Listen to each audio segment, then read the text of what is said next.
Hello everyone, this is going to be another Starcraft 2 beta replay, and this game will be on Lost Temple versus a Protoss opponent. He is spawning in the 12 o'clock position, where I am spawning cross-map in the 6 o'clock position. And I suppose we'll just speed it up here. So the theme of this video is going to be about ghosts. This is going to be my first match where I'm kind of experimenting with a different build where I get more ghosts and more ghosts early. And basically that's just to use EMP versus Protoss. There are some sacrifices have to be made. I mean, my mineral intake will be a little lower because I have to go gas early. So my army will be a little bit smaller. I also won't be able to be as diligent on upgrades as they're really gas heavy and I will need a lot of gas. So as per usual, I have gone for the quick expand build. Just chasing a scout around. I'll probably be sending this SCV back to mine now that my second base is up and running. So I pay for the planetary fortress and then I move all my gas SCVs back to minerals. And this is because it's kind of a weak part in my strategy. What am I trying to say? This is kind of a point in my strategy where I'm at my weakest, so I gotta get up barracks very quickly so I can pump out Marines versus Void Rays, or pump out Marauders versus a Stalker Rush. I'm also using this time to scout, because I kind of want to find out whether it's Void Rays or Stalkers. So I get my 4 barracks, and then I always get a tech lab either way because I want Stimpack. And I do get a nice little view of his base here if I just go from my point of view. I did get to see that he went to that 3-gate robo. Warp gates, even seeing 1 warp gate is enough for me to know that he's going for a ground force, because it's very rare for a Void Ray Rush to spend money on warp gates early. He is leaving his probe on the Xel'Naga. It's good for him, so you can see when I push out. Hiding in the shrubs would work well, but I do keep the health bars up, so I'm going to notice him. So knowing that he is going for a gateway robo fleet, I did make 3 tech labs and then 1 reactor. So I'm going to go for a heavy Marauder mix, especially early, as in case of a quick stalker push. But usually it's not going to be a fast push if you see a robo. If I just saw 4 gates or 5 gates, then he would be going for like that heavy, almost all-in quick rush.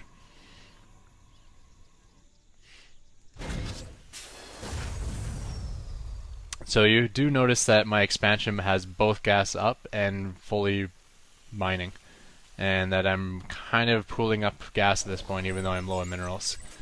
And the reason for this is going to be a really gas-intensive build. The Ghost Academy costs a lot of gas, the Mobius Reactor costs a lot of gas, and then Ghosts themselves are 150 gas apiece. So to say getting early Ghosts is a hog on your gas supply is almost an understatement. It costs a lot of gas. But I think it may all be worth it just for these EMPs.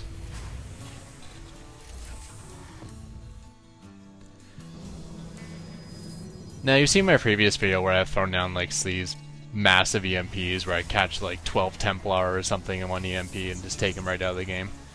You won't be seeing that this match. This is going to be more standard EMPing, I guess. But honestly, even if I only hit like 3 Stalkers, Stalkers have 80 shields, so that's 240 damage done with 1, like instantaneously with 1 spell.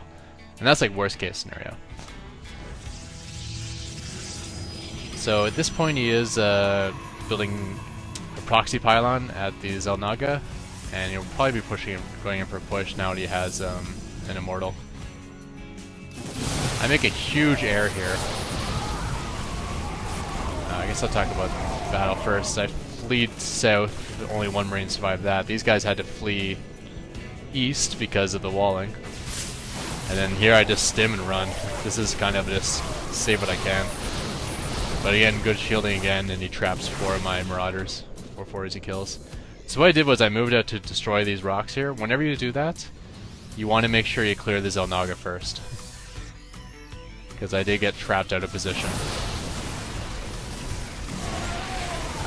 Pretty good EMP there. I got his Immortal, which is really key. Get rid of his Hardened Shields. As well as a few other units.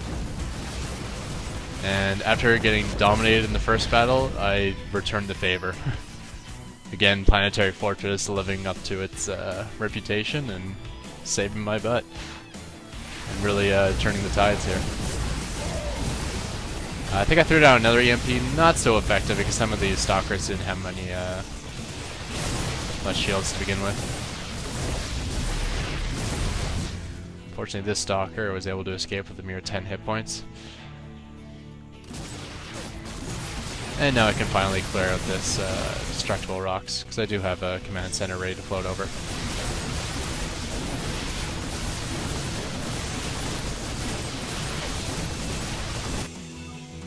So ghosts are coming. I do have the Mobius reactor upgrade, which is plus 25 energy at the start, which is nice because that gives ghosts, I think, 75 energy to start, meaning as soon as they come out of the barracks, they already have the energy for an EMP round.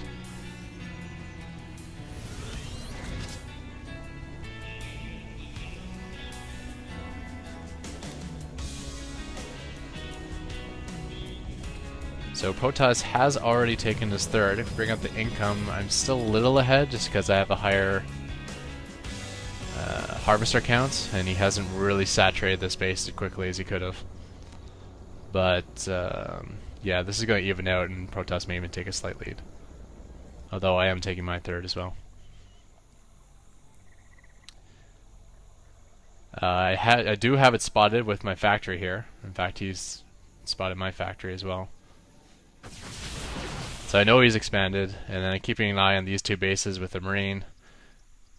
And also took the two Xel'Nagas, although this Marine got killed. So another battle here. Throw out a decent EMP. Another decent one. I never really caught the Immortal, which kinda sucks, but most of the rest of his units have been drained of shields.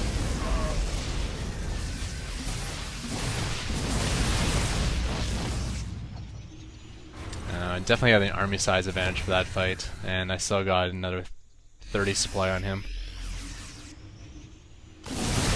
So definitely a good time to push out and take out his expansion.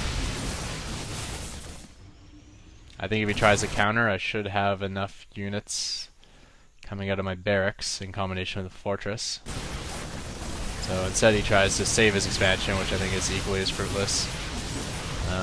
Great EMP there, unfortunately is retreating, so all those shields will be given back to